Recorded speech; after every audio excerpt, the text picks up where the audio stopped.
48절 말씀 보겠습니다. 시작. 너희는 이 모든 일의 증인이라. 예, 사복음서는 이렇게 마지막 부분에 굉장히 중요한 초점을 잡아줍니다. 여러분, 우리가 그 운동 경기를 볼 때 관전 포인트라는 게 있는데 혹시 들어보셨나요? 예를 들면 야구를 볼 때 야구에 대한 관전 포인트를 모르면 재미가 없어요. 축구도 관전 포인트가 있겠죠. 근데 이제 야구가 좀 더 복잡하니까, 축구는 그냥 저쪽으로 들어가면 되니까. 근데 이건 막 달리고 막 도루하고 막 이렇게 종류가 좀 다양해요. 용어도 다양하고. 그래서 관전 포인트라는 게 굉장히 중요해요. 그 뭔가를 볼 때 재밌게 보려면 그게 굉장히 필요합니다. 우리가 성경을 읽을 때도 초점을 잘 잡으면 상대적으로 되게 재미있어요. 왜냐하면 그게 그 사람이 말하려고 하는 의도를 파악하는 것이죠. 그랬을 때 그거는 누가의 신학이라고 해요. 우리가 지난번 제4회 때인가? 아니야, 제3회 때인가?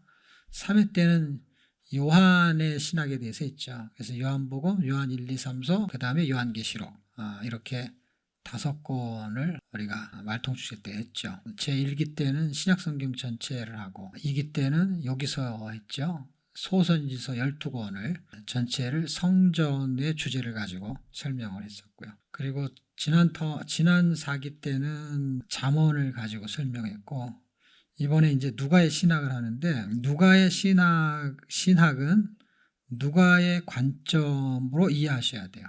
그러니까 누가가 어떤 관점으로 봤냐 했을 때 바울하고는 당연히 다르겠죠.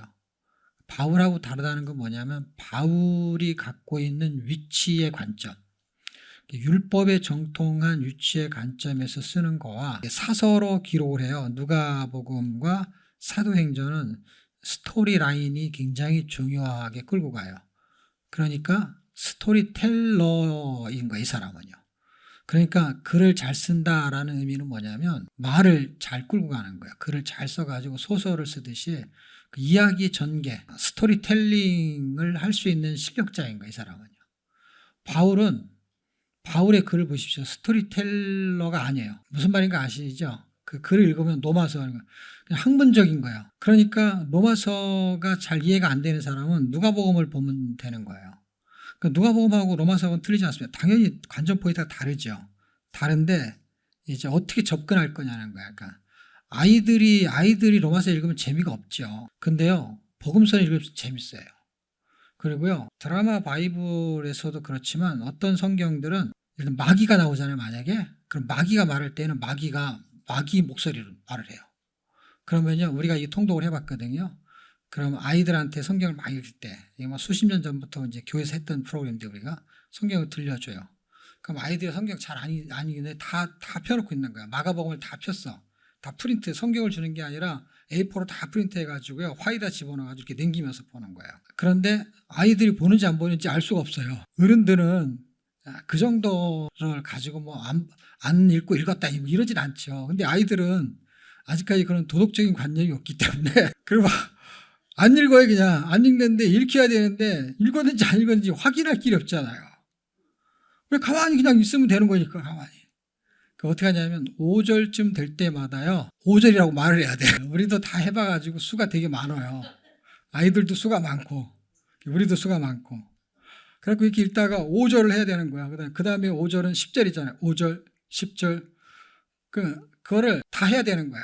쭉 읽다가 예를 들면 요한복음, 지금 옆에가 요한복음이잖아요. 그러면 4절이 끝나고 빛이 할 때는 5절 이렇게 말을 해야 되는 거야. 그 다음에 10절 이렇게. 그러면 좋을 수도 없고요, 졸려도 잘 수도 없고, 이게 자꾸 옆에 소리를 지르니까. 그럼 한 장이 끝나잖아요. 그럼 끝나면은 요한복음 1장 51절이 끝나잖아요. 그럼 2장이 되잖아요. 그러면 끝나는 절 마지막에서는 아멘을 해야 돼. 이게 장치가 여러 개가 있어. 우리가 그걸 수십 년 동안 뭐 하여튼 잘 써먹었는데, 그 아이들이 이제 다 커가지고 이제 결혼할 나이가 됐어요.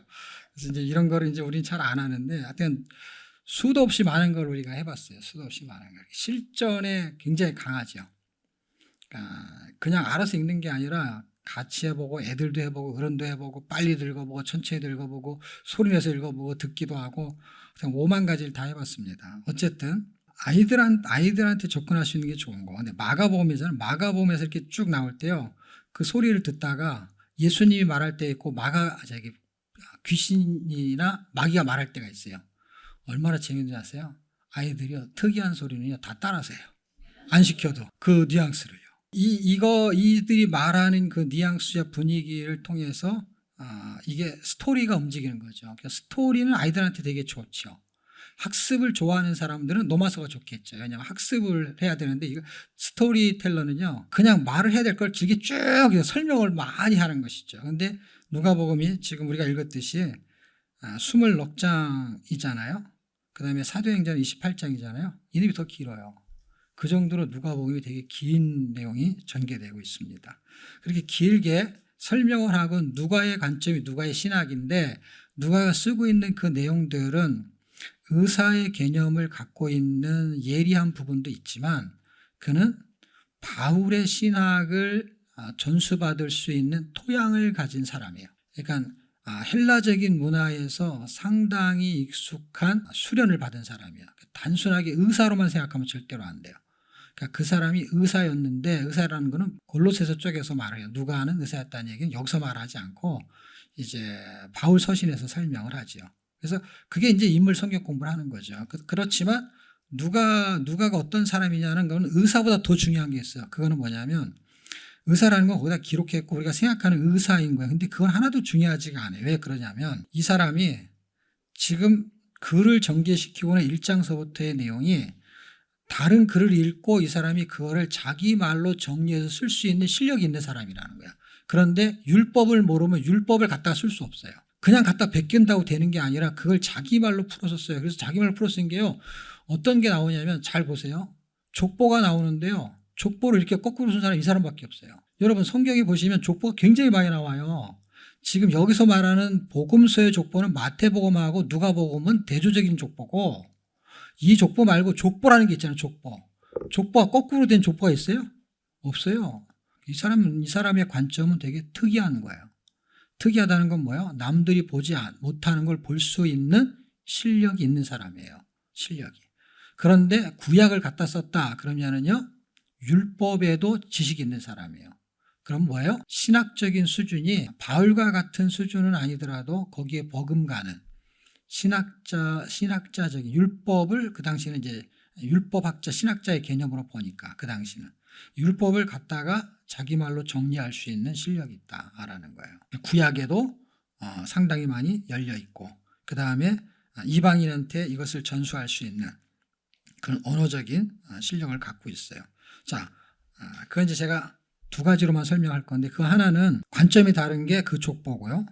또 하나는 뭐가 다르냐면 지금 그 족보가 3장, 여기 몇 장에 나오죠? 3장에 나오고 그 다음에 4장에 우리가 잘 아는 그 마태복음 4장에 나오는 그 예수님이 시험을 받는 내용이 나오잖아요. 그 내용이 똑같이 나와요. 누가복음은 공간복음 중에서도 마태, 마가복음은 다른 공간복음이에요. 다시 말하면 초점의 깊이가 마태하고 마가하고는 약간 달라요. 그리고 요한복음은 공간복음이 아니라고 하는 것은 결국 관점과 초점이 완전히 다른 거. 근데 이거는 세 개의 복음서 중에서도 약간 독특한 부분이 있다는 거. 그 족보고요. 족보 일단 좀 이따 설명을 할 거고요. 그리고 또 하나는 4장에서 나오는 이 이야기가 마태복음 4장에서 나오는 시험과 똑같은 시험이 같은 4장에서 나와요. 계산하기 되게 좋죠. 족보는 마태복음 족보는 1장에서 나오고 여기는 3장에서 나오고 그리고 4장은 이제 예수님 시험을 받는 거예요. 그런데 보세요. 시험을 받는 거의 그 순서가 어떻게 되죠? 마태복음 어떻게 되죠? 첫 번째, 돌을 떡이 되게 하라. 두 번째, 성전 꼭대기에 올라가서 뛰어내려라. 그럼 뭐 천사가 받아주니 뭐 어떻게 하겠다. 네 번째는 높은 산에 올라가서 천하 만물을 보고 절하면 내가 이 영광을 너한테 주겠다. 그 시험이잖아요. 그럼 그 시험을 이 사람은 다르게 해석을 하는 거야. 신기하게도. 그러니까 해석을 다르게 한다는 거는 전개 방식을 다르게 한다는 거야. 본질적인 해석은 같죠. 근데 그 내용을 시험이 전개된 거를 그 순서대로 된 거를 이 사람이 바꿔요. 바꾼다는 건 뭐예요? 자기의 관점이 있다는 거예요. 세 개를 섞어놔요. 섞어놓는데 두 번째하고 세 번째 걸 바꾼다는 거예요. 무슨 뜻이에요? 세 번째 걸 두 번째에 놓고 두 번째 걸 세 번째로 빼요. 그러니까 누가는 이 성경의 개념을 정리해서 자기 말로 풀어서 자기 의도대로 설명을 다른 각도에서 하고 있다라는 거를 족보하고 3장과 4장을 통해서만 봐도 정확하게 보여요. 물론 이것만 있는 건 아니에요. 이런 식으로 얘기할 건 너무 많아요. 근데 지금 그걸 다 그런 식으로 공부해봐야 별 의미가 없고, 일단은 관전 포인트를 성경마다 아는 게 굉장히 중요해요. 야, 여기 너 애들한테 막 그런 거야. 야, 이 로마서가 얼마나 중요한지 알아? 이걸 읽어야 돼. 그러는 것보다 아이들한테 재밌게 하려면은 마가복음이 되게 좋아요. 사람들은 요한복음으로 이제 보통 복음을 접하고 예수를 믿게 하는 그 초신자한테는 요한복음이 되게 좋다라고 말합니다. 근데 제가 볼 때는 아이들한테는 마가복음이 되게 좋은 것 같아요. 짧기도 하고 아이들은 우리보다 더 운동신경이 발달하고 빠르고 신속해요. 그래서 그런 아이들은 마가복음이 좋아요. 왜냐하면 글을 그렇게 전개해. 그 성향이 잘 맞아요. 근데 아이 중에서도 공부하는 걸 되게 좋아하는 애들은 사실은 그런 아이들은 누가복음을 읽히면 좋죠. 그만큼 굉장히 하나님이 섬세하신 분이에요. 그러니까 누가를 통해서 하나님은 어떤 분이냐? 하나님은 관점이 다른 분이라는 거예요. 그러니까 우리는 누가복음을 통해서 누가를 공부해요. 근데 그러면 안 되고 누가를 통해서 하나님을 알아야 되는 거야. 하나님은 전지전능하시고 무소부재하시고 그런 공부는 할 필요가 없어요. 왜냐하면 아무짝에도 쓸모가 없어요. 왜냐하면 내 생활에 하나도 적용이 안 되는 이야기예요. 그냥 그렇다는 거야, 학문적으로. 그럼 그걸 알아야 되느냐? 몰라도 전혀 상관없습니다. 왜? 하나님이 어떤 분인지 전지전능 무소부재 그런 용어를 몰라도 상관없다는 거예요. 왜냐하면 하나님이 어떤 분인지 읽으면 알 수 있으니까. 그 자체가 중요한 거예요. 그걸 대입을 시킬 수 없는 실력이 안 되기 때문에 그 공부가 별 의미가 없다는 것이죠. 근데 신학적인 공부는 그렇게 딱 알약처럼 만들어 놨다는 거예요. 알약처럼. 그래서 그 캡슐을 그냥 먹는 것이죠. 비타민 먹듯이. 여러분 비타민C가 있어요. 생성이 잘 안 되기 때문에 비타민C를 먹는다고 해요. 근데 비타민C는 채소나 과일에 많이 있잖아요. 그럼 알약으로 먹는 게 낫겠어요? 오렌지로 먹는 게 낫겠어요? 예, 많이 먹어야 돼요. 그러니까 알약의 좋은 점은 뭐냐면, 성익공의 좋은 점은 뭐냐면 그냥 딱 하면 10분 만에 그냥 알아버리는 거야. 근데 이거를 섭취하려면, 자연적으로 섭취하려면 많이 읽어야 아니 그게 알약이 풀어가지고 싹 들어오는 거예요. 똑같아요. 이 자연의 과학이나 성경 다 똑같아요. 그럼 가장 좋은 건 뭐냐? 어쩔 수 없이 알약을 먹을 수 있으면 먹어야죠. 근데 평생 알약을 가지고 유지할 수는 없어요. 비타민 D 그냥 밖에 나가서 30분만 햇볕 쐬면은요 비타민 D 안 먹어도 되거든요. 그러니까 집에 있고 밖에 나가면 또 막 발라가지고 햇빛이 아무런 투과가 되지 않게끔 하고 다니면 먹으니까 어떻게 해요? 비타민 D를 사 먹어야죠. 그러니까 그 원리나 이거나 똑같아요. 그러니까 귀찮은 거 이게 읽어가지고 이게 무슨 말인지도 모르는데 이 3장에 이거 계속 족보가 나오는데 이게 복잡하잖아요. 마태복음에 나오는 족보가 더 외우기 좋죠. 이걸 누가 외우겠어요? 누가 읽겠어요, 이거를? 근데 이 관점을 보는 것이죠. 이제 왜 이런 식으로 누가가 전개를 시키느냐. 그리고 4장에서 두 번째 시험을 세 번째 시험으로 빼는 이유가 도대체 뭐냐라는 거는 누가가 그렇게 한 이유가 있겠죠. 그 이유는 이걸 다 읽어야만 이해가 가능한 것이죠. 그 글의 전개 방식을 처음부터 알아지지는 않지요. 사람을 만나가지고 그 사람에 대해서 아는 거는요, 그 사람의 결혼 정보회사를 통해서 정보를 알 수 있는 방법이 하나 있고, 그 사람을 직접 만나가지고 그 사람에 대해서 아는 방법이 있는데, 결혼 정보회사를 통해 갖고 정보를 아는 거는요, A4 한두 장이면 그냥 다 아는 거예요. 그 사람 전체를 다 알 수 있어요. 예, 정보를 주는 거니까. 그 정보에 대한 것을 내가 그걸 몸으로 알려고 하면요, 만나야지요, 밥 먹어야 엄청나게 시간이 많이 걸리면서도 그 종이 한 페이지를 다 하루 종일 만나도 다 알 수가 없어요. 그런데 그렇게 알아야만이 거기다 쓴 것이 사실인지, 내가 알약으로 공부했던 게 진짜인지 사실인지는 읽어봐야 되고, 그 읽어봄을 통해 가지고 그 의도를 파악해야 되는데, 지금 제가 설명하는 걸 여러분이 읽어서 이해하셔야 돼요. 제가 지금 전개시키는 거는 약간 요약을 한 것하고, 제가 처음에 읽을 때 이걸 알았냐? 몰랐거든요. 그러니까 알 수가 없어요. 근데 제가 많이 읽다가 이 누가라는 사람은 초점이 다르다라는 걸 인식을 했는데, 이렇게 공부를 한 게 아니기 때문에 시간이 오래 걸려서 알게 된 거예요. 오래 걸려서.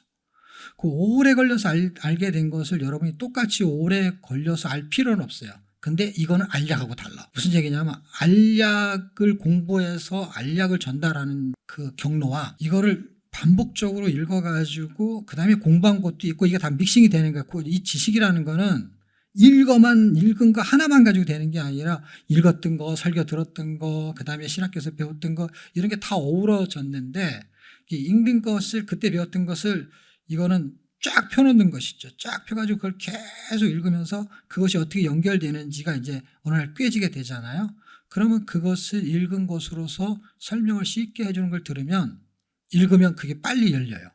근데 알약을 먹은 거는 그게 빨리 열리지 않아요. 왜냐하면 너무 조각이 많아가지고 그 차이를 제가 경험하게 된 거예요. 그래서 어떤 사람한테 가르침을 받느냐에 따라서 그 사람의 스타일이 나오게 돼 있어요. 제가 늘 피아노 예를 드는데 피아노를 고등학교 3학년들이 열심히 배워가지고 이제 피아노 학과를 가려고 할 때에 누구한테 배웠는지 가서 시험 딱 쳐보면 쟤는 A라는 선생한테 배웠네, 쟤는 B라는 선생한테 배웠네. 똑같은 음악을 뭐라 그러지 그걸? 곡을 치는데 풍이 틀리다는 거예요. 그 느낌이 틀리는 건 그 사람한테 배우면 그럴 거예요. 여러분이 그런 피아노의 선생한테 배우면 그런 가다가 나오는 것처럼 성경 읽기 교사를 여러분이 선택을 했는데 그 교사가 공부 스타일로 읽히는 선생을 만나잖아요. 그러면 여러분 스타일 딱 그 스타일로 바뀌어요. 그럼 우리나라가 그러냐? 우리나라도 그렇죠. 우리나라에 옛날에 성경 읽기 했던 요한 선교단이라고 들어보셨나요? 제가 신학교 다닐 때 한참 유행이었어요. 그래갖고 막 신학교 동기생들이 학교 갔다가 와가지고는 방학 때는 거기 가서 성경 읽고 막 하는 사람이 있었어요.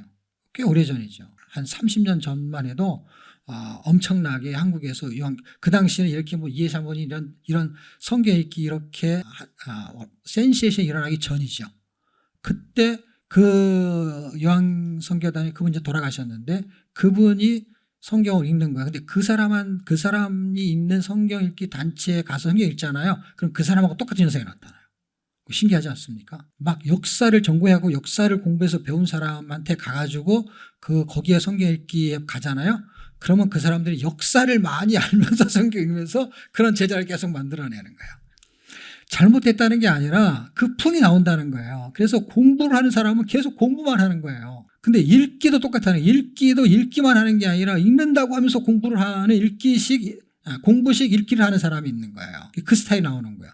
그 요한선교단의 거기는 스타일이 어떤 거냐면 이 사람은 이제 하도 술을 먹고 뇌를 손상이 있었어요. 하나님의 은혜로 이 사람이 성경을 한 3,000구절 이상을 암송을 했어요. 이 뇌가 망가졌는데. 그래갖고 이게 회복이 됐어요. 그러고 나서 그가 이렇게 고백을 했죠. 자기가 하나님한테 감사의 표현을 하고 섬기는 것으로 자기가 하나님의 말씀을 읽어드려야겠다. 그래갖고 그 팀은요, 다 구독을, 지금 이거를 오디오 하잖아요. 여기가 요한선교단이다 그러면요, 이렇게 앉지도 않지만 큰 기도원에서 막 바닥에 쫙 책상 깔고 지금은 오라면 그렇게 안 보일 거예요. 다 그렇게 자기 책상을 하나씩 갖고 와가지고 바닥에 딱 앉아가지고요, 방석에 쫙 수백 명이. 그럼 여기서 줄 쫙 서가지고요, 낭독사들이 있어요. 그래갖고 낭독사가 그거를 읽어주는데요, 지금 읽은 것보다 더 빨리 읽어요. 훈련이 돼가지고. 왜냐하면 이거 일주일에 이 사람들이 하루 종일 읽을 수가 없잖아요. 아침 먹고 읽고 점심 먹고 읽고 새벽에 읽고 계속 읽어가지고 일주일에 요한계시록까지 다 읽으려면요, 이렇게 읽어갖고 못 읽어요. 그러니까 밥만 먹으면 성경만 읽는 거예요. 아무것도 하는 게 아니라 설명하는 거 없어요. 여러분. 그건 누가 그걸 가서 듣기, 집에서 듣지 왜 거기 가갖고 설명도 안 해주는데 거기 가서 앉아서 듣냐고. 그것도 거기 숙식하려면 돈 내야 되고. 그 옛날에 그래갖고 우리한테 전화가 그런 사람이 있어. 성경 통독 이거 무료로 막 할 때 성경 통독 한다고 하니까 얼마예요? 그래서 내가 속으로 지가 성경 읽는데 돈을 왜 내냐고. 자기가 돈 내고 성경 읽는 거야. 그런데 가가지고는 숙박비를 내야 되니까, 밥도 먹어야 되니까. 그러니까 돈이 들어가죠. 그 수백 명을 누가 그걸 다 해요. 그러니까 돈 내고 성경을 읽으러 가는 거예요. 그리고 읽으러 가도요, 그 사람이 읽는 거 듣고 앉아 있는 거예요. 아무것도 하는 것도 없어요. 엄청 힘들대요. 가만히 앉아 있는 게. 그렇게를 일주일 꼬박해야 그걸 읽는 거예요. 근데 그렇게 하는 거기에 역사가 일어나는 거예요. 너무 놀랍지 않아요? 무슨 믿어야 됩니다, 은사를 하고 기도를 하고 그런 거 없어요. 성경 읽기 바빠요. 그냥 너무 시간이 없어요, 이게. 그러니까 이거보다 더 빨리 읽는 거예요. 그러니까 왜 줄을 쓰냐면요, 한 사람이 이걸 다 못하잖아요. 이 사람 끝나면 그 다음 사람 쉬어야지, 이렇게 돌아갈 때까지. 그게 엄청 센세이션을 일으킨 게 뭐냐면, 이 사람한테 그렇게 받았던 은사, 은혜가요, 그렇게 성경을 읽는 게 아니라 듣고 앉았는데 거기서 아팠던 병자들이 낫는 거예요. 모든 사람이 낫는 건 아니지만 그런 일이 벌어지는 거예요. 이 사람의 스타일이 나타나는 거야. 너무 신기하죠. 그럼 다른 단체는 어떨까요? 똑같은 것이죠, 여러분.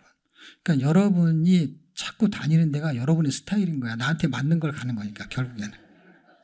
공부하는 거 좋아하는 사람은 거기 가서 앉아 있는 거야. 맨날 공부만 하는 거야. 근데 별로 변하는 것도 없어. 그냥 공부만 하는. 이렇게 좋은 거를 가만히 앉아서 읽기만 하는데 이렇게 설명하는 것도 설명할 필요도 사실 없어요. 누가복음 끝나면 요한복음 읽고 계속 읽어야 되는데 좀씩 쉬어가면서. 우리가 그렇게 했었어요. 우리가 20년 전에 10년 동안 성경 읽을 때 창세기 읽고 나면 조금 설명할 때 설명 잘 못했어요. 왜냐하면 이 설명이라는 게 어떤 거냐면 성경을 제가 공부해서 가리키는 게 아니라 읽고 난 인사이트를 제가 설명하는 거예요. 그러니까 20년 전에 제가 아는 게 뭐가 있겠어요. 창세기 읽고 나면은 하나님이 천지를 창조하셨습니다. 자, 출애굽기 홍해를 건너셨습니다. 그렇게 읽는 거예요. 그냥.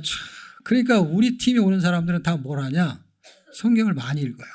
우리는 그냥 주장창 읽으니까. 일주일 내내 아침 먹고 합숙을 하는 게 아니고 아침에 왔다가 점심 먹고 저녁 때쯤 가니까 일주일을 꼬박 읽어야만이 요한계시록까지 읽어요. 그것도 2배속으로. 지금 이거보다 더 빨리 읽죠. 그렇게 하다가 읽고 설명하고 읽고 설명하는데 이걸 계속하니까 한 달에 한 번씩 매달 했거든요. 이것을 교회에서 일주일씩. 매달 심전을 했으니까 얼마나 많이 했어요. 그러니까 이거를 매달 하는 거를요 매번 설명하는 것도 쉬운 게 아닌데 그냥 듣고 아는 만큼만 설명하면 되는 거니까. 왜냐하면 이렇게 뭐 돈을 받는 것도 아니고 그 다음에 광고하는 것도 아니라 그냥 우리 교인들끼리 하는데 다른 교회 교인들이 어떻게 알고 와가지고 한 사람씩 그냥 오는 거야. 이건 알릴 수도 없고 알릴 필요도 없는 거지. 왜냐하면 뭐 돈을 받는 게 아니고 그다음에 뭘 가르쳐 주는 게 아니라 그냥 우리끼리 읽는 교회 프로그램이 이렇게 된 거라니까요. 그러니까 하나님이 그렇게 하신 거지. 우리끼리 읽는 프로그램이 이렇게 된 거야. 교회가 커가지고 뭐 알릴 수 있는 것도 아니에요. 교인 뭐 몇 명 되지도 않는데 우리 교회보다 들어오는 사람이 더 많으니까. 근데 어떻게 하다가 뭐 극동방송에 뭐 어떻게 아는 사람이 듣고 그 사람이 저를 소개해가지고 극동방송에 가가지고 제가 설교하고 거기서 하니까 뭐 또 방송에 내보내고 그래가지고 사람들이 오기 시작해가지고 계속 이제 오게 됐죠. 그럼 읽고 설명해주고 읽고 설명해주는 것으로 끝이에요. 이거를 10년 동안 하면서 뭐가 생기냐면요. 성경 보는 들이 생긴 거야. 왜냐면 읽고 인사이트 주는 거. 읽고 제가 여러분 이렇게 적었잖아요. 뭐 몇자를. 그럼 제가 읽고 여기서 느낀 걸 좀 적는 거야. 이렇게. 깨달았다기보다 왜냐하면 누가복음도 수도 없이 읽었잖아요. 같이 읽으면서 그냥 쓰는 것이죠. 물론 제가 이제 이런 생각이죠. 누가복음 사도행전을 어떤 관점으로 해야 되겠다라는 건 뭐냐면 이런 생각은 어스름풀이 같죠. 그렇지만 이제 읽으면서 그때 이제 설명하는 게 확정이 되는 것이죠. 지금 제가 이렇게 말한 것이 이렇게 말하려고 얘기할 것을 하는 것 같아요? 아니면 그냥 하는 것 같아요? 그냥 한 거죠. 지금 아직 진입이 안 됐잖아요. 진입이. 그냥 하는 거예요. 그냥 나오는 얘기를 하는 것이죠. 내가 이렇게 할 것을 원고를 딱 써놓고 막 외웠고 이렇게 하는 게 아니거든요. 왜냐면 이거는 이 원고 내용이 아니죠. 제가 설명할 주제는 몇 가지 이제 좀 있죠. 시간을 보면서 그 시간 안에 할 만큼만 하는 것이죠. 왜냐하면 어차피 모든 걸 다 할 수가 없으니까. 그런데 지금 우리가 오전에 몇 개 했던 게 있잖아요. 오전에 하고 점심 먹고 2개인가 했잖아요. 그렇게 한 스토리하고 연결성이 있는 거거든요. 다 다른 것 같지만 어차피 다 같은 이야기를 이렇게 배치만 다르게 해서 그렇지 다 같은 이야기를 하는 거예요. 이거는 어떤 형식으로 써졌냐, 그건 장르가 어떻게 되느냐라는 건데 그 노마서 같은 경우는 장르가 서신서의 장르고요. 이건 서신서의 장르가 아니죠. 그러니까 예를 들면 누가복음하고 사도행전은요 장르 자체가 역사서의 형태예요. 역사를 쭉 나열한 거예요. 예수님이 탄생하는 그 초기서부터 쭉 역사적으로 정리를 한 거예요. 어떤 형식은 누구한테 쓰냐 할 때는 편지문처럼 써요. 데오빌로한테 보낸다고 하는 거니까. 그 사람한테 쓰는데 역사서 형태의 장르를 띄게 되는 것이죠. 그러니까 사실적인 걸 기록해야 돼요. 그렇기 때문에 이 사람이 연구하고 자기의 갖고 있는 그 토양, 머리의 그 재능, 그 다음에 자기가 갖고 있는 스케일 이런 걸 동원해가지고 기록을 하는 것이죠. 그 기록의 능력이 공부를 다 했다고 해서 들었다고 해서 이렇게 정리를 할 수가 있는 게 아니에요. 모든 사람이. 똑같이 들어도 정리를 못하는 사람이 있어요. 그냥 자기만 아는 거지. 남한테 말을 할 수 있어도 말을 조리 있게 할 수 있는 사람이 있고 투박하게 하는 사람이 있는데 이 누가복음은 그렇지 않은 거예요. 마가하고 누가하고는 차이점이 굉장히 크다는 것이죠. 여기서 관전 포인트는요. 예루살렘인 거예요. 예루살렘. 그러니까 4장 9절에 마태복에서 말하는 두 번째 시험을 세 번째로 옮겨온 것은 세 가지의 시험을 섞어놔도 문제는 하나도 없어요. 왜냐하면 1번, 2번, 3번의 순서의 의미의 개념을 어떻게 정리할 거냐는 것은 저자의 의도인 것이지, 그걸 갖다가 1번 문제는 꼭 1번에 나와야 되고 2번 문제 1번에 나와야 되는 게 아니라 세 가지의 그 시험 자체가 중요한 거예요. 그런데 그걸 왜 섞었냐는 것이죠. 그럼 의도가 있다는 거예요. 의도가. 그 의도는 이 누가는 예루살렘에다 초점을 맞추고 있다는 거예요. 예루살렘에다 초점을 맞췄다라는 건 뭐냐면 갈릴리 사역에다가 초점을 맞춰서 기록하고 있지 않다는 거예요. 예루살렘에다가 초점을 맞춰서 기록하려는 의도가 보여요. 그렇기 때문에 예수님이 부활하신 이후에 사실 다른 복음서에서는 갈릴리에서 사역하는 것이 많이 나와요. 예수님 부활하신 이후에 갈릴리로 가요. 그런데요, 여기는요, 갈릴리 내용이 쏙 빠져버려요. 예수님이 부활하시고 나 이후에는요, 24장에요, 예루살렘으로 간 이야기만 나와요. 갈릴리아 이야기가 원래는 더 많은 이야기를 해야 되고 예수님이 갈릴리로 가 계시거든요.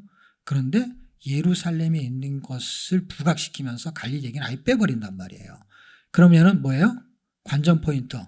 누가는 예루살렘에다가 초점을 맞추고 있다라는 걸 알 수가 있어요.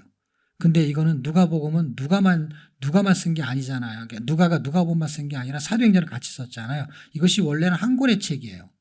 한 권의 책인 거를 장르상 두 개를 나누다 보니까 사도행전은 복음서를 끝내고 가야 되니까 복음서가 요한복음까지 있으니까 요한복음 다음에 그쪽으로 연결이 된 거야. 원래는 누가복음과 사도행전을 동시에 읽어버리는 게 누가의 신학의 초점을 발견하기에는 되게 좋은 거예요. 그러면 예루살렘에 초점을 맞췄다라는 건 뭐냐면 누가의 신학은 결국 두 권이 한 권이잖아요. 두 권이 한 권이라는 얘기는 뭐냐면 앞에 있는 얘기를 통해서 뒤에 있는 얘기로 전개가 되는 거예요. 그러니까 앞에 있는 얘기는 지금 여기서 너희는 이 모든 일의 증인이다라고 말했잖아요. 모든 일의 증인이다 했을 때 사도행전도 증인이에요. 지금 사도행전을 누가복음 24장과 사도행전 1장을 같이 펴요.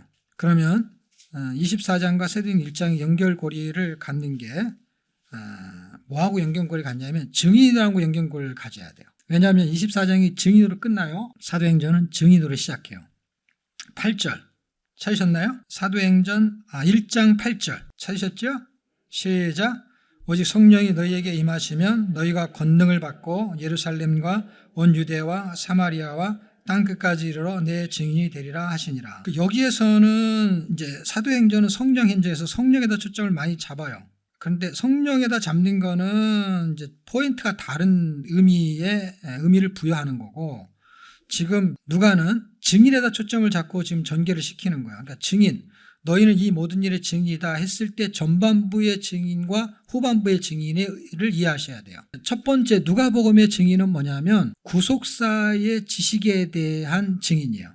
그러니까 우리가 예수님의 증인이잖아요. 우리가요. 성도는 그런 사명을 부여받은 거야. 간접적으로라도. 그러면은 우리는 두 가지의 증인의 역할을 해야 되는데, 하나는 뭐냐면 지식적인 증인이 필요한 거야. 지식적인 증인. 그러니까 지적인 증거를 할 게 있어야 되는 거야. 예수님에 대해서 지식적으로 설명할 게 있어야 되는 거야. 설명할 게. 그것이 증인의 한 부분이에요. 그게 표면적인 증인이에요. 표면적인 증인. 지식을 전달. 이거는 우리가 굉장히 잘하거든요. 성경을 공부하고 연구하고 해가지고 이것을 전달해요. 그게 누가복음에 해당되는 거예요. 누가복음의 내용은 그걸 잘 조사해가지고. 근데 그 증인이 완벽하게 되려면요, 내면적인 것과, 그러니까 외면적인 것과 내면적인 두 가지의 증인의 역할을 해주기를 바라는 거예요. 그래서 사도행전은요, 성령이 우리 안에 들어온 상태에서 그 성령을 통해서 내가 증인의 역할을 하는 거예요. 나의 머리 지식과 그 다음에 또 하나는 뭐가 증거냐면요, 증인이 되냐면 내가 공부하고 노력하고 알고 하는 것으로 증거할 수 있는 증인. 그 다음에는 그것이 나의 메시지가 돼가지고 그 성경이, 그 지식이 머리로만 있는 것이 아니라 나의 삶이 돼가지고 그 지식이 진짜다라는 것을 증명하는 증인이 돼야 되는 것을 분리시키니까 두 가지인데 원래는 한 가지죠. 한 가지를 분리시키는 거. 원래는 그 내용이 있어야 돼. 그래야만이 뭐를 증거하는지를 아니까. 그래서 그 지식이 있어야 돼. 그래서 공부를 해야 되는 거예요. 그래서 공부를 해야 되는데 우리는 공부만 하기 때문에 제가 자꾸 뭐라고 하는 것이지 공부를 하지 않으면 안 되는 거예요. 여러분 잘 생각해 보십시오. 시험 문제를 낼 때 지금 사도행전에서 시험 문제를 내잖아요. 누가 내죠? 사도행전은 아니 누가복음 마태복음 4장과 누가복음 4장에서 시험 문제를 내잖아요. 누가 내요? 마귀 사탄이 내잖아요. 사탄이 내는지 사탄이 성경을 알까요, 모를까요? 알아요. 시편의 말씀을 인용하잖아요.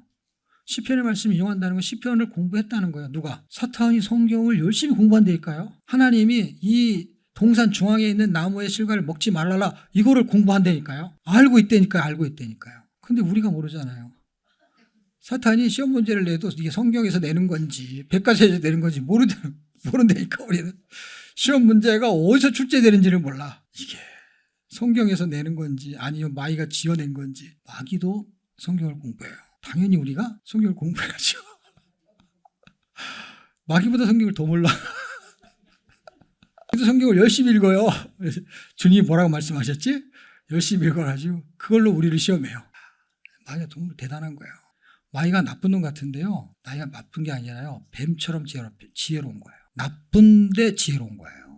왜냐하면 우리가 성경을 가지고 있는데 그 성경에서 왜곡되게 하려면 성경을 알아야만이 할 수가 있는 거예요. 아까 제가 얘기했잖아요. 누가가 이거를 변증할 수 있으려면요. 그만한 토양, 실력이 되기 때문에 바꾸는 거예요. 자기 말로 설명하는 거예요. 그걸 100% 똑같이 말하는 건 앵무새인 거예요. 근데 그거를 자기 말로 설명할 수 있는 실력이 있는 거예요. 실력이. 누가는 그런 실력이 있었던 거야. 그럼 그 실력이 있는 것처럼 이 마귀가 그 실력이 대단한 거예요. 그래서 저는 성경을 마귀가 이렇게 공부를 열심히 하는지 몰랐어요. 마귀도 성경 인용한다라는 게 단순한 얘기가 마귀가 딱 그 시편 그거 하나만 딱 알았을까요? 다 알기 때문에 그 중에서 고른 거겠죠. 어떤 의미에서는. 그런 설명을 성경이 안 해주기 때문에 모르는 거지 마귀가 그걸 엄청나게 잘하는 거예요. 그 시험하는 것 보십시오. 그게 전부 다 속아 넘어가는. 여러분 남을 속이려면요 정보가 있어야 되는 거예요. 정보는 공부를 해야 알게 되는 거예요. 여러분 자녀한테 갑자기 문자 오잖아요. 엄마 나 핸드폰 깨져가지고 다시 해야 돼 라고 하잖아요. 그래 그러면서 막 돈 보내고 그러잖아요. 보이스피싱이 정보가 있다니까. 보이스피싱이요. 당했어요? 전화해서 확인해 봐야 돼요. 그러니까 굉장한 정보력을 갖고 있어요. 보이스피싱도. 근데 영적인 세계에 있는 이 세상에 있는 보이스피싱하는 사람도 그런 정보는요. 돈 주고 정보를 사고 공부하고 목소리 흉내도 내고 글도 그 문장도 다 연구해서 하는 거 아세요 여러분? 아무거나 쓰는 게 아니에요. 단어 이런 거 전부 다. 그러니까 우리는 공부를 안 하니까 무방비 상태로 당하는 것이죠. 보이스피싱한테 당하지 사탄한테 당하지 일뱀한테 당하지 불뱀한테 당하지 나중에 꽃뱀한테 당하지. 이게 공부를 해야 되거든요. 공부를 해야 되는 그 다음에 문제거든요. 이제 공부는 1차적인 거죠.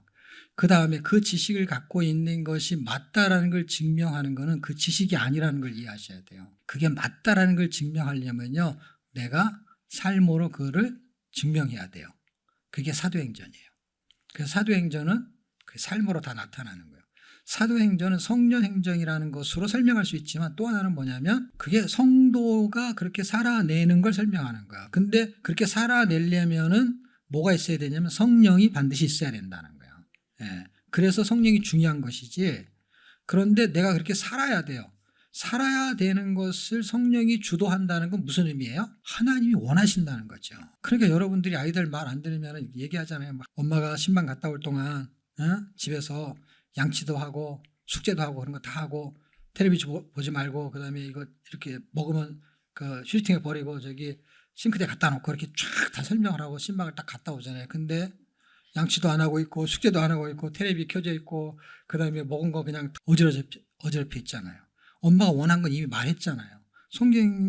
성경이 원하는 걸 우리한테 다 말했어요. 근데 그걸 못 해요. 근데 성령이 그걸 해줘요. 그러니까 엄마가 이렇게 하지 말라 그랬지 하면서 얘기를 쫙 하면서 엄마가 싱크대에다 갖다 놓고 있는 거죠. 다. 싱크대에 갖다 놓고 휴지통에 버리고 이건 여기다 버리면 안 된다 그랬지 하면서 다 자기가 다 하잖아요. 지금 성경은 우리가 못하니까 그분이 그 잔소리를 하면서 하고 있는 거예요. 그래서 제가 오늘 성경 읽으니까 딱 엄마야 엄마. 엄마가 잔소리를 해. 하나님 말씀에 순종해라. 그러면서 순종이 안 되니까 순종하는 걸 다 가르쳐주면서 순종하게 만들어요. 그러니까 이 성경이 우리가 인간적으로 보면은요, 앞뒤 문맥이 말도 안 맞고, 그 다음에 이해할 수 없는 말이 전개되고, 그 다음에 내가 이 땅에 살면서 그렇게 살아보려고 해도 잘 살아지지도 않아요. 왜 그러냐면, 하나님이 원하시는 거지 내가 원하는 게 아니야. 이건 엄마가 원하는 거지. 이건 내가 원하는 게 아니야. 그 엄마는 자녀가 원하는 거를 자녀에게 해줄 수 있는 능력이 부족할지 모르지만 하나님은 그 능력이 부족하지 않다는 거야. 그 뉘앙스는 다 비슷한데 우리는 능력이 부족하고 그분은 능력이 있어요. 그런데 우리는 할 수 있는 능력이 없지만 그분은 우리를 하게 할 수 있는 능력이 있어요. 그게 성령이라고 지금 설명하고 있는 거예요. 누가복음까지는 쉬워요. 왜 쉽냐면은 그거를 지식으로 습득하는 건 쉬워요. 근데 그것을 받아들여서 믿어져야만이 사도행전이 되는 거예요. 그래서 사도행전으로 가려면은요, 누가복음을 거쳐야만 되는 거예요. 그래서 누가복음을 거쳐야 돼서 사도행전으로 가면서 이루어지는 사건들을 제가 지금 몇 개만 설명해 보려고 하는데 시간이 다 돼가지고 지금 여기 적은 건 하나도 못하고 그냥 빨리 후다닥 끝내야 될 것 같아요. 그래서 일단은 예루살렘을 향해서 가는 거예요. 이제 큰 초점을 두 개 말하면 누가복음은 예루살렘을 향해서 가는 거. 사도행전은 1장 8절 읽었잖아요. 예루살렘을 밖으로 나가는 거. 그러니까 초점을 잘 보세요. 이게 관전 포인트예요. 그러니까 누가의 관점인 것이죠. 그러니까 누가는 누가복음을 통해서는 예수 그리스도가 주어예요. 예수 그리스도를 하나님의 명령을 통해서 예수 그리스도를 어디로 보내야 되냐면 예루살렘으로 보내는 거예요. 그러니까 예루살렘으로 가는 거는요, 죽으러 가는 거예요. 십자가에 달리는 건 예루살렘. 구약 성경을 다 읽으면요, 선지자는 예루살렘 밖에서 죽으면 안 된다 이런 말도 써 있어요. 그러니까 예루살렘에서 죽어야 될 곳이 정해진 곳이야. 그러니까 다시 말하면 죽어야 되는 선지자, 성경이 이루어지는 내용을 쓰고 있는 거예요. 구약의 언약이 성취되는 거를. 근데 그 장소를 예루살렘으로 정해놓은 거기 때문에 예수님은 예루살렘에 가야 되는데 누가복음만 그 방향을 쓰고 있어요. 다 거기 가서 죽었다는 얘기 쓰죠. 근데 방향을 그렇게 맞춰가지고 계속 예루살렘을 향해서만 초점을 맞춰서 기록한 건 누가복음밖에 없다는 거예요. 그러니까 누가의 관점은 예루살렘을 겨냥하고 있는 거예요. 그래서 예루살렘을 향하여라는 관점이 누가복음이고 사도행전은 예루살렘 바깥으로 가는 거예요. 계속. 그래서 예루살렘 밖으로. 그래서 사도행전 1장 8절 읽어보게 되면 아까 우리가 읽었듯이 예루살렘과 이렇게 예루살렘을 출발하는 거야. 땅끝으로 예루살렘을 나가는 거야. 시간이 좀 부족하긴 한데 요한계시록하고 히브리서 하나만 보고 어차피 다 못해요. 전개를 그렇게 시작을 해가지고 좀 족보도 못했지. 변화산도 해야 되지. 변화산에서 그 다른 복음 마태복음 17장에 변화산 사건이 나와요. 근데 누가복음 9장에도 변화산 사건이 나오거든요. 그런데 이야기의 초점을 다르게 끌고 가요. 지금 마태복음 4장에 나오는 것이 누가복음 4장에 똑같이 나오잖아요. 근데 예루살렘에 초점을 두잖아요. 그런데 보세요. 9장에 가서도 예루살렘에 초점을 둬요. 그러다 보니까 변화산에서는요. 누가 나오냐면 모세하고 엘리야가 나오고 그다음에 베드로하고 누구죠? 안드레하고 베드로하고 요한하고 야고보 이렇게 세 명이 가잖아요. 그다음에 예수님하고 모세하고 엘리야 초막새를 짓고 뭐 이런 얘기가 나오잖아요. 근데 누가만 이 얘기를 해요. 예루살렘에서 별세하실 것이다 하는 얘기는 누가복음만이에요. 그러니까 변화산에서 무슨 얘기를 했는지에 대한 내용은 다른 복음서는 기록하지 않고 그들이 그냥 만났다 하는 얘기만 해요. 만나서 무슨 얘기를 했는지는 누가복음이 얘기를 한다고요. 근데 누가복음이 뭐라냐면 예루살렘에서 별세하실 것을 지금 대화를 하고 있었다는 거예요. 하늘에 올라갔던 사람들을 데리고 내려온 거잖아요. 말하자면. 무슨 말인가 아세요? 데리고 내려와 가지고 변화산에서 그 사람들하고 얘기를 하는데 지금 의논을 하는 거예요. 어떤 거요? 내가 예루살렘에서 죽어야 되는데 별세를 해야 되는데 라는 얘기를 하는 거예요. 그거를 누가가 기록하고 있다는 거예요. 누가는 초점이 예루살렘에서 죽을 거에 대한 초점으로 기록하고 있는 거예요. 예루살렘에 향해 끝까지 예루살렘을 향해서 가는 거예요. 구약의 처음의 출발을 하나님을 겨냥을 하죠. 이 족보가 굉장히 중요해요. 이 족보서부터 쭉 해야 되는데 시간을 내가 딱 보니까 너무 시간이 안 돼가지고 갑자기 틀어버리니까 막 이것도 안 되고 저것도 안 되고 앞으로 갔다 뒤로 갔다 얽히고 설켰는데 어쨌든 초점은 예루살렘인 거예요. 이거는 되게 중요해요. 9장도 그 얘기를 하고 있고 9장이 긴 것 같아요. 9장에 다른 성경하고 틀리게 9장에서부터 예수님의 순환이 3번 나오는 거예요. 9장이 2개가 몰려 있어요. 9장에서 아주 급하게 움직여가지고 예루살렘으로 향하는 거를 거기다가 띄워야 되니까 9장에서 그냥 동시에 그거를 갖다 집어넣은 것 같아요. 누가가. 그리고 9장 51절에 예루살렘으로 향하여 라는 거예요. 자기는 이제는 죽을 때가 됐다. 이거를 아주 비슷하게 설명할 수 있는 요한복음은 12장 50절이에요. 그래서 13장 1절에 이제는 내가 아버지에 갈 때가 됐다라는 게 누가복음 9장 51절과 같다라는 의미로 해석할 수가 있어요. 그 분위기가 그래요. 전개 방식에 따라서 글을 어떻게 읽을 거냐의 차이지, 원래는 그 이야기를 하는 거를 요한은 그렇게 전개를 시키는 거고, 누가는 이렇게 전개를 시키는 거예요. 근데 이제 우리가 이제 밖으로라는 쪽으로 누가의 신학에 초점을 잡고 내일 사도행전을 읽으면서 이제 누가복음을 또 겸해서 할 수 있으면 또 해보도록 하고요. 사도행전이 누가복음보다 좀 짧으니까 장수는 길어도 뭐 어차피 50보 100보지만 어쨌든 그 계시록을 한번 볼게요. 계시록 11장 예루살렘을 어떻게 표현하고 있는지. 요한계시록이 예루살렘에서 죽었어요. 그것을 영적으로, 육적으로 죽은 게 예루살렘이죠. 그 예루살렘을 영적으로 위치를 뭘로 설명하고 있느냐 할 때, 제가 요한계시록을 보다가, 요한계시록을 주로 이제 제가 묵상을 하거든요. 제가 이제 20년 전에 10년 동안 성경을 하루 10시간씩 성경만 읽었어요. 그리고 그렇게 읽다가 보니까 사람들이 책을 써달라고 해서 책을 써서 책을 쓰게 됐어요. 10년 읽다가 책을 쓴 게 이제 비전 통독 같은 책이 만들어진 거죠. 그렇게 책을 쓰고 그 다음에 세미나를 10년 했어요. 그리고 지금 10년에서 20년이 됐어요. 이 사역을 한 지. 그리고 나서 이제 지금 제가 그렇게 성경 읽지 않죠. 그러니까 저는 성경이 읽어질 때 읽고 지금 안 읽을 때는 안 읽어요. 지금도 어떻게 했냐. 저는 지금 옛날에 읽었던 방식이 다르지. 저는 옛날에는 창세기부터 요한계시록까지 이렇게 쫙 읽는 걸 많이 했고, 그 다음에 한 10년이 지나고 나서부터는 성경을 한 권을 집중적으로 읽는 걸 많이 했고, 지금은 하나를 좀 더 깊이 있게 보는 거, 한 절을 계속 많이 이렇게 읽는 걸 하죠. 그러니까 전에는 한 권씩 막 이렇게 해갖고 신구약을 막 읽었죠, 이렇게. 그러다가 한 권만 집중적으로 읽었을 때가 있고, 지금은 한 절을 깊이 있게 보는 거죠. 그러니까 그런데 제가 이제 요한계시록을 거의 계속 매일 보거든요, 매일 하루에 한 시간 반 정도를 계속 반복적으로 보죠. 물론 이제 제가 이 요한계시록을 한 3년에서 5년 정도를 많이 읽고 여러 책들을 참고해가지고 요한계시록을 이제 PDF로 만든 책을 쓴 게 있죠. 요한계시록을 쓰고 이제 요한계시록 균형 있게 이제 설명하기 위한 이제 강의를 6개월 전에 이제 했고, 이제 내일 모레 이제 또 이해를 하려고 하는데, 그리고 난 이후에 제가 성경을 이제 좀 더 보니까 그때 제가 읽고 책을 썼던 거하고는 또 깊이가 다른 묵상들이 이제 되어지는 거죠. 근데 이제 이런 지금 읽었던 내용과 요한계시록 쭉 보던 거, 누가복음과 그다음에 누가복음의 초점을 보면서 이걸 많이 봤던 뭐하고 연결이 되냐면 11장에 예루살렘을 영적으로 설명하고 있는 내용이 딱 들어오는 거예요. 그래서 이제 제가 이걸 찾아서 이제 적어놨죠. 8절인데요. 찾으셨나요? 같이 한번 읽어요. 시작. 저희 시체가 큰 성 길에 있으리니 그 성은 영적으로 하면 소돔이라고도 하고 애고보라고도 하니 저희 주께서 십자가에 못 박히신 것이라. 잘 생각해 보시죠. 이제 11장에 있는 이야기의 배경은 이제 뭐 요한계시록 공부하면 아는 얘기고, 어쨌든 지금 예수님이 못 박히신 곳은 우리가 아는 건 예루살렘이잖아요.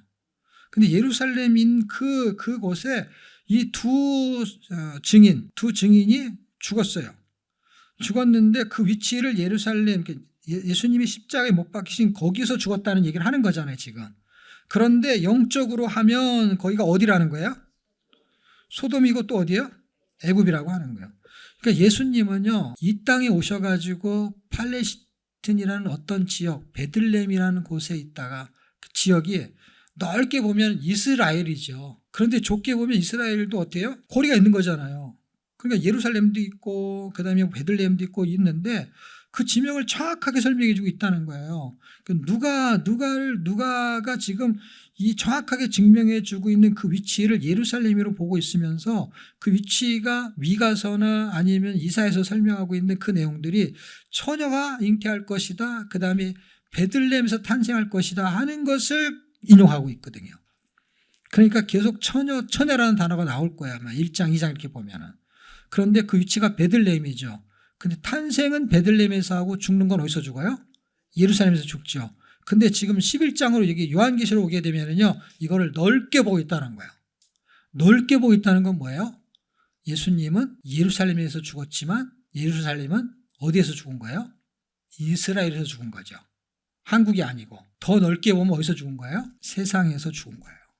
그러니까 하나님은 넓게 왜 보냐? 하나님은 하늘에서 이 땅에 오셔서 죽었다, 이 말하고 싶은 거예요. 그러니까 지금 이 세상은요, 예수님이 죽으신 그 곳이라고 하는 그 곳이 예루살렘이 결국 무엇을 상징하고 있냐면은 예루살렘 밖으로 나가야 된다라는 그 의미를 이해하셔야 돼요. 그게 무슨 뜻이냐면 소돔이고 애굽이라고 한다라는 그곳에서 죽었다는 거잖아요. 그러니까 세상에서 죽었을 때 그 곳이, 이 소돔은 남색하는 곳이고, 잘 알잖아요. 소돔, 동성애가 있는 곳이고, 그 다음에 소돔과 고모라가 불로 심판받았던 그런 곳이잖아요. 그런 심판받아야 될 곳에서 죽었다는 거예요. 그분이 대신 심판을 받았다라는 의미를 지금 부여하고 있는 거거든요. 근데 그 장소로 나가라는 거예요. 그러니까 거기서 죽으라는 거예요. 이게 영문박이라는 거 연결이 되거든요. 그 성경 구절 하나만 찾아보고 마쳤으면 좋겠네요. 지금 우리한테 해주는 얘기는, 지금 이 11장, 요한계시록 11장은 그 위치가 세상이라는 걸 설명하고, 그 위치는 결국 어디예요? 우리는 여기가 예루살렘이 아니지만 그분의 위치가 이 땅에 죽었다는 걸 결국 뭐예요? 지금 우리 가운데 죽었다라는 말을 하고 싶은 거예요. 그 다음에 우리가 이 속에서 살잖아요. 소돔과 고모라, 애국 같은 곳에 사는 우리, 세상에서 사는 우리 가운데 죽었다라는 의미 부여를 하고 있는 거기 때문에, 여기서 예수님이 죽었는데 그 증인이 죽었다라는 건 뭐예요? 이 지금 11장은 두 증인의 사건을 말하는 거거든요. 근데 지금 우리가 누가복음을 보는 누가복음의 초점이 뭐냐면 증인을 말하고 있는 거예요. 증인, 지식의 증인과 증인의 삶을 살아야 되는 그들이 어디서 죽냐 할 때 여기서 죽는 거라는 거예요. 세상에서. 그 세상에서 죽어야 되는 거를 아세살로 표현을 하는데, 히브리서 13장 13절. 히브리서 이제 마지막 이야기거든요. 이제 히브리서가 이제 히브리 복음이거든요. 히브리인들의 복음이죠. 그러니까 히브리인들이라는 건 뭐예요? 이 당시는, 이제 신약 시대 당시는 이제 헬라인이나 이런 이방인들도 예수를 믿었지요. 그런데 그들은 잘 이해하지 못하는 제사법, 그들이 누가 정말 잘 이해할 수 있느냐? 히브리인들만 이해할 수 있는 언어로 쓴 게 히브리서예요. 그래서 제사법이 등장해요. 그 제사법, 레위기의 제사법을 설명한 게 히브리서예요. 근데 그거는 이방인들은 잘 모르죠. 문화가 다르기 때문에. 그러니까 그 제사에 대한 기준으로 쓰고 있을 때, 이 아세살이라는 그 제사를 지내서, 그 하나는 두 마리 염소를 잡아가지고 하나는 지성소에다 뿌리고 하나는 그 영문 밖에 내보내갖고 이제 광야로 가다가 이제 죽게 하는 거예요. 그걸 아세살이라고 하죠. 이제 그 아세살 예수님에 대한 이야기를 지금 이제 4장 후반부터 5, 6, 7, 8장 요 정도까지가 이제 제사법을 설명을 해요. 그 제사법을 설명하고 뒤에서는 제사의 의미의 분위기로 끝나는 거예요. 그러니까 13장 15절에 보면 찬미의 제사를 하면서 제사에 대한 이야기가 되게 중요하게 다루는 것이죠. 16절에도 이 같은 제사는 하나님이 기뻐하시면서 제사라는 걸 설명해요. 이게 유대인들이 잘 아는 것이죠. 우리가 유교적인 사상이라고 할게, 제사를 지내는 사람만이 알 수 있는 거, 그런 사람. 이방인들은 알 수가 없는 것이죠.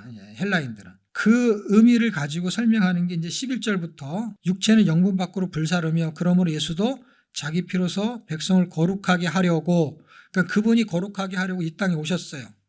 그래서 성문박에서 고난을 받으셨으니, 성문박, 결국 뭐예요? 예루살렘을 초점으로 말하는, 그 당시에 말하면 예루살렘 성을 말하는 것이죠. 그런즉 우리는 그 능력을 가지고 영문 밖으로 나아가자. 우리가 여기는 영구한 도성이 없고라고 하면서, 결국 뭐예요? 영문 밖으로, 이게 사도행전에 말하는 예루살렘 밖으로라는 의미를 갖고 있는 것이죠. 그러니까 결국 그거를 넓은 의미로 해석하면은, 우리는 지금 예루살렘과 관계가 없거든요. 지금 여기 살기 때문에. 이건 뭐예요? 우리가 세상으로 나가는, 이 말이 되는 거예요. 예루살렘으로라는 걸 받아들이잖아요, 우리가. 그럼 우리는 구원의 의미를 받아들이는 거예요. 그분이 죽으셨기 때문에.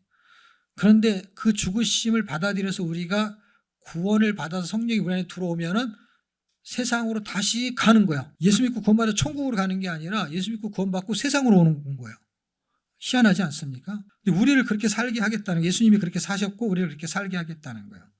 그런데 사람들이 세상에 나가서 그렇게 살아야 되는데, 사람들이 그렇게 살아야 되는 걸 잘 몰라요. 그런 걸 뭐라 그러냐면 영문을 모른다 그래요. 영문 밖으로 나가야 되는 걸 영문을 몰라. 그래서 교회 안에서만 열심히 신앙생활하고 영문 밖에서는 영문을 모르니까 어떻게 살아야 되는지를 모르는 거야. 영문을 모르는 거야. 할 수 없이 그냥 다시 교회로 오는 것이죠. 근데 주님은 자꾸 나가라는 것이죠. 이 원리가요, 구약에 있었어요. 그래서 애굽에서 구원했잖아요. 그럼 애굽에서 구원했으면 애굽과 비슷한 곳으로 보내면 안 되잖아요. 근데 애굽보다 더한 데를 보내는 게 어딜까요? 가나안 땅이잖아요. 가나안 땅이 천국을 상징해요. 그런데 세상을 상징해요. 그래서 그거는 교집합이에요. 교집합을 이해하셔야 돼요. 그게 무슨 얘기예요? 이 땅은요, 우리가 이 땅에 살면서요, 천국을 경험하는 거예요. 예수를 만났기 때문에. 근데 이 땅은요, 지옥을 경험할 수도 있어요. 그래서 여기는 교집합이에요, 교집합. 그래서 사람들이 전철을 타면 지옥철이라고 말하는 거예요. 지옥도 경험하고 천국도 경험하고 하는 것이 이렇게 교집합으로 있는 거예요. 그 가운데 두 개를 공존하는 거예요. 그래서 세상에서 천국을 경험할 수 있지만 세상 자체는요, 애굽과 같고 소돔과 같은 거예요. 이렇게 말했으니까 영적으로 천국이기도 하지만은 거기는 그게 움직이는 거예요. 그런데 광야에서 그들을 끄집어서 광야에서 있다가 40년 동안 훈련시켜서 다시 어디로 보내냐면 애굽과 같은 곳으로 보내는데 거기가 가나안 땅이에요. 그래서 레위기에서 교육을 시켜요. 너희가 앞으로 들어갈 땅은 애굽에서 같은 것과 똑같은 건데 애굽의 풍속도 쫓으면 안 되고 애굽의 풍속하고 아주 똑같은 것이 가나안 풍속인데 그것도 따르면 안 돼. 그러면 왜 거기를 보내냐고. 잘 생각해 보세요, 여러분.